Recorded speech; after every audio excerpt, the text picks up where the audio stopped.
سے علامہ ابن حجر العسقلانی نے اس کتاب کا آغاز کیا ہے۔ معلوم ہے کہ اللہ تعالیٰ نے قرآن مجید میں ارشاد فرمایا ان الصلاۃ کانت علی المؤمنین کتابا موقوتا، یقیناً نماز اہل ایمان پر مقررہ اوقات میں فرض کی گئی ہے۔ تو نمازوں کے کچھ اوقات ہیں، ان اوقات میں نمازوں کو پڑھنا یہ نماز کے قائم کرنے کی شرائط میں سے ایک شرط ہے۔ اور جیسا کہ پہلے بھی بات ہوئی کہ نماز قائم کرنے کا حکم دیا گیا ہے، نماز ادا کر لینا، صرف پڑھ لینا، اس کا مطالبہ نہیں۔ اللہ تعالیٰ نے قرآن مجید میں جا بجا یہی بات ارشاد فرمائی ہے وَأَقِيمُوا الصَّلَاةَ، اور نماز کو قائم کرو۔ الَّذِينَ يُقِيمُونَ الصَّلَاةَ، اہل ایمان وہ ہیں جو نماز کو قائم کرتے۔ تو قائم کرنے کی شرائط ہیں، ان میں سے پہلی شرط یہ ہے کہ نماز کو اس کے وقت پہ پڑھا جائے۔ دوسری شرط یہ ہے کہ مرد حضرات بغیر شرعی عذر کے نماز کو باجماعت مسجد کے علاوہ نہ پڑھے۔ اور تیسری شرط یہ ہے کہ نماز رسول اللہ صلی اللہ علیہ وسلم کے طریقے کے مطابق پڑھے۔ یہ تین شرائط بیک وقت پوری ہوں گی تو بندہ نماز کو قائم کرنے والا بنے گا۔ اگر وہ ان میں سے کسی بھی شرط کو جان بوجھ کر عادتاً چھوڑ دیتا ہے تو وہ نماز قائم کرنے والا نہیں۔ تو ان میں سے پہلی شرط ہے نماز کو وقت پر ادا کرنا۔ یہ اوقات کار رسول اللہ صلی اللہ علیہ وسلم نے مختلف احادیث میں بیان فرمائے ہیں، جن میں سے ایک حدیث مبارکہ ہم نے ابھی سیکھی ہے، پڑھی ہے اور سنی۔ اس سے ایک بات یہ بھی پتہ چلتی ہے کہ وہ لوگ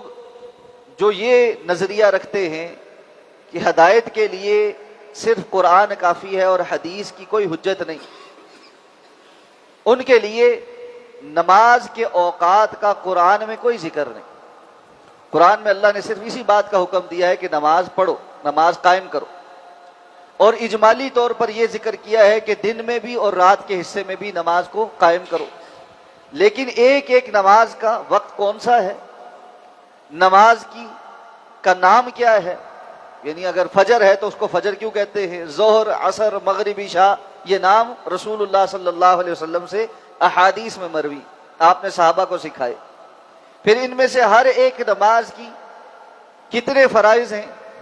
کتنی سنتیں ہیں، ان کے آگے پیچھے رسول اللہ صلی اللہ علیہ وسلم کوئی نوافل پڑھتے تھے یا نہیں پڑھتے تھے، یہ سارے احکام و مسائل صرف احادیث میں ذکر ہوئے ہیں،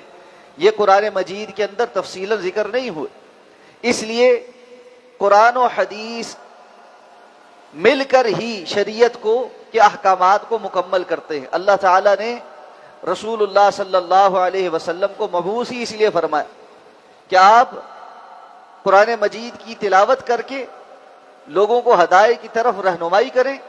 اور قرآن مجید کا مطلوب اور مقصود کیا ہے اس کی تفصیلات سکھائیں۔ تو جہاں جہاں قرآن نے کوئی حکم دیا، رسول اللہ صلی اللہ علیہ وسلم نے اس کی تفصیلات صحابہ کرام کو سکھائیں۔ جہاں کوئی صحابہ کو اشکال ہوا آپ نے وہ دور کیا۔ جیسے قرآن مجید میں روزے کے بند کرنے سے متعلق آیت جب آئی کہ حتی یتبین لکم الخیط الابیض من الخیط الاسود من الفجر، کہ جب تمہارے لیے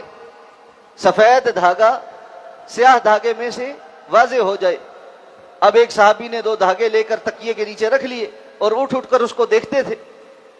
تو وہ تو ظاہر بات ہے تبدیل نہیں ہونا تھا۔ صبح کو رسول اللہ صلی اللہ علیہ وسلم کے پاس تشریف لائے اور آ کر کہا اللہ کے رسول میرا تو دھاگا تبدیل نہیں ہوا، اس کا رنگ تو تبدیل نہیں ہوا۔ آپ صلی اللہ علیہ وسلم فرمایا اس کا معنی یہ نہیں ہے، اس کا معنی یہ ہے کہ اندھیرے میں صبح صادق کے وقت جو ایک سفیدی ایسی ایک لہر کی طرح آتی ہے جس کی شکل و شباہت ایک دھاگے کی سی ہوتی ہے، جیسے کسی کالے کپڑے کے اوپر بندہ سفید دھاگا رکھ چھوڑے، تو اس سے مراد اللہ تعالیٰ کی یہ ہے۔ تو رسول اللہ صلی اللہ علیہ وسلم نے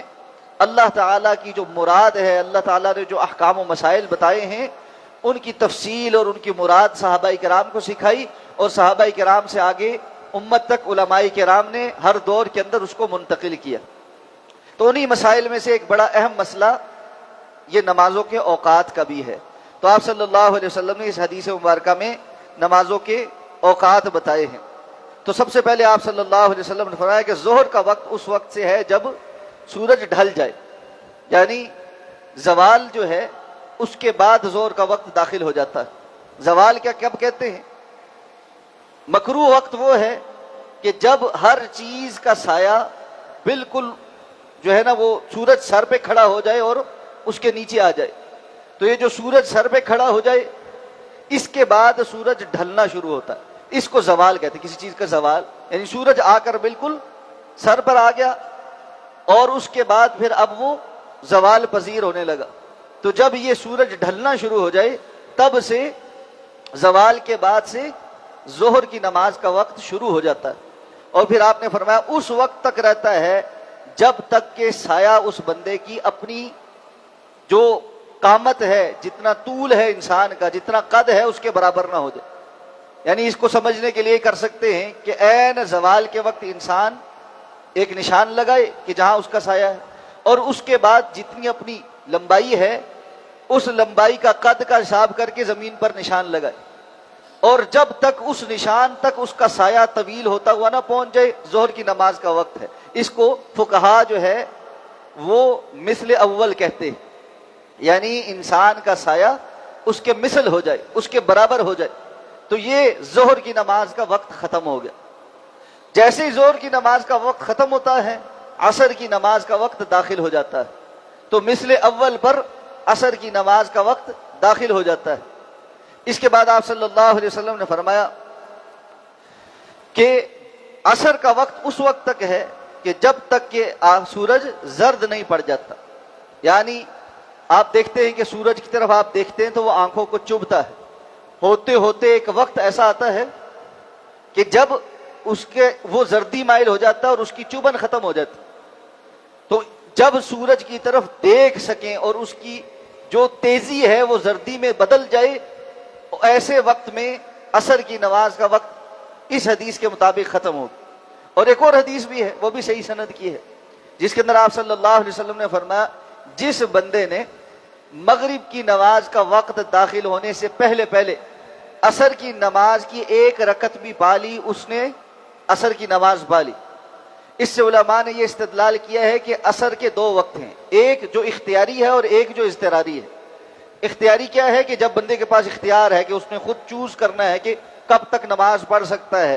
اگر کسی وجہ سے تھوڑا بہت لیٹ کر رہا ہے تو وہ کب تک لیٹ کر لے، تو یہ وہ وقت ہے کہ جب سورج زرد ہو جائے اس سے پہلے پہلے اس کو نماز پڑھ لینی چاہیے۔ اختیاری وقت میں اس سے زیادہ لیٹ نہیں کرنا چاہیے۔ اور اضطراری وقت وہ ہے کہ کسی وجہ سے قدرتی طور پر وہ نہیں پڑھ سکا اور کوئی مجبوری ہو گئی، اب وہ مغرب سے پہلے پہلے اگر عصر کی نماز کی ایک رکعت بھی پا لیتا ہے تو اس کو عصر کی نماز مل جاتی ہے۔ اس کے بعد آپ صلی اللہ علیہ وسلم نے فرمایا کہ مغرب کے وقت اس وقت تک ہے جب تک کہ شفق غائب نہیں ہو جاتی۔ اب چونکہ مغرب کے وقت کی ابتدا اس لیے نہیں بتلائی کہ یہ معروف ہے کہ مغرب کا وقت، لفظ جو مغرب ہے یہ غروب سے ہے، جب سورج غروب ہوا مغرب کا وقت داخل ہو گیا، تو سورج کے غروب ہوتے ساتھ مغرب کا وقت داخل ہوا، اور یہ رہتا اس وقت تک ہے جب تک کہ شفق کے اوپر روشنی رہتی، یعنی آخر میں آپ جہاں سورج غروب ہوا اس جانب آسمان کو دیکھتے ہیں تو ہلکی ہلکی روشنی رہتی ہے۔ پہلے جب سورج غروب ہونا شروع ہوتا ہے تو اس جانب تیز روشنی ہوتی، پھر آہستہ آہستہ جب وہ ڈھلتا جاتا ہے تو اس طرف ایک نارنجی رنگ کی ایک جو ہے نا وہ روشنی، مالٹائی سے رنگ کی روشنی ہو رہ جاتی، اور پھر آہستہ آہستہ وہ روشنی بھی اندھیرے میں تبدیل ہونا شروع ہوتی۔ تو جیسے جیسے وہ روشنی بالکل ختم ہو جاتی ہے، معدوم ہو جاتی ہے، اس وقت مغرب کا وقت ختم ہو جاتا۔ اس کے بعد آپ صلی اللہ علیہ وسلم نے فرمایا کہ پھر عشاء کا وقت کب تک ہے؟ پھر آپ صلی اللہ علیہ وسلم نے عشاء کے دخول کا وقت نہیں بتایا، کہ انڈرسٹوڈ ہے کہ جب اندھیرا بالکل چھا گیا یعنی مغرب کا وقت ختم ہوا تو عشاء کا وقت داخل ہو گیا۔ عشاء کے وقت آپ نے فرمایا اس وقت تک ہے جب تک کہ رات آدھی ہو جائے، نصف اللیل۔ یہ نصف اللیل کب سے گننی ہے؟ رات کا آغاز مغرب سے ہوتا ہے اور اس کا اختتام فجر پہ ہے، تو مغرب سے لے کر فجر تک کے درمیان کا جو وقت ہے اس کو کاؤنٹ کر کے نصف نکالنا ہے، یعنی اس وقت آج کل مغرب تقریباً داخل ہو رہی ہے کو 6:15 کے قریب، تو اس وقت سے لے کر آپ نے فجر کے دخول کا جو وقت داخل ہونے کا ٹائم ہے تقریباً کوئی 4:20 4:30 کے قریب ہے، تو 6:15 سے 4:30 تک آپ نے گن لیے کتنے گھنٹے بنے۔ اس کا جو نصف بنا نا، وہاں تک رات کی عشاء کی نماز پڑھی جا سکتی، عشاء کی نماز اس کے بعد جو ہے وہ قضا ہو جائے گی، تو نصف اللیل تک عشاء کی نماز پڑھی جا سکتی۔ نصف اللیل کے بعد پھر جو ہے وہ تہجد کی نماز جو ہے اس کا وقت ہے، تہجد انسان پڑھے، اور جو ہے نا اگر وطر وغیرہ جو ہے وہ مؤخر کرنے ہو تو وہ اس وقت پڑھے، اور اس کی تفصیل آگے مسائل میں انشاءاللہ آئے گی۔ اس کے بعد آپ صلی اللہ علیہ وسلم نے فرمایا فجر کا وقت جو ہے وہ سورج کے طلوع ہونے سے لے کر اس کے مکمل ابھر آنے تک، جس کو ہم اشراق کہتے ہیں، اشراق سے پہلے پہلے کا جو وقت ہے نا، یہ جو طلوع کا وقت ہے اس وقت تک فجر کی نماز کا وقت ہے۔ تو یہ 5 نمازوں کے اوقات ہیں، ان اوقات کے اندر نماز جو بندہ پڑھ لے اس کی نماز وقت پر ہو گئی، اور جس بندے نے ان اوقات سے پہلے پڑھ لی اور یا بعد میں پڑھی بغیر شرعی عذر کے تو اس کی نماز کے اندر نقص ہے، اس کی نماز کے اندر نقص ہے۔ اب پہلے پڑھ لی تو وہ تو بہت سارے مسائل ہیں جو آگے چل کے ہم ذکر کریں گے کہ کن حالات میں نماز جمع کی جا سکتی ہے اور جمع تقدیم بھی کی جا سکتی ہے، یعنی اپنے وقت سے پہلے پڑھی جا سکتی ہے، اور بعد میں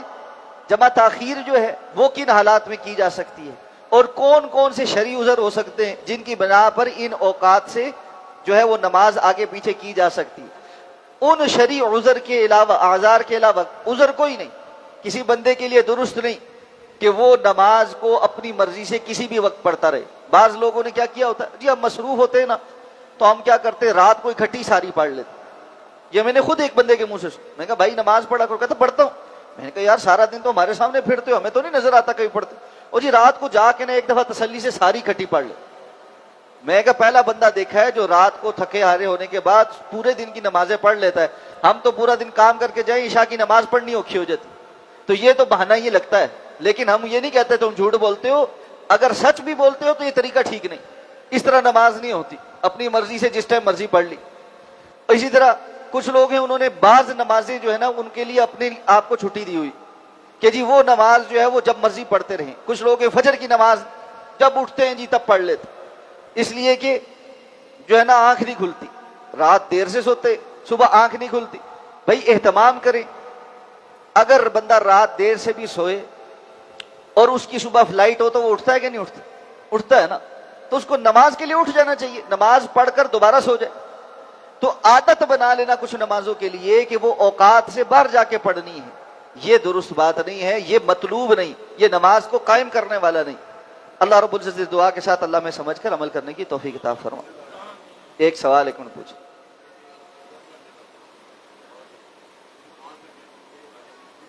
ہاں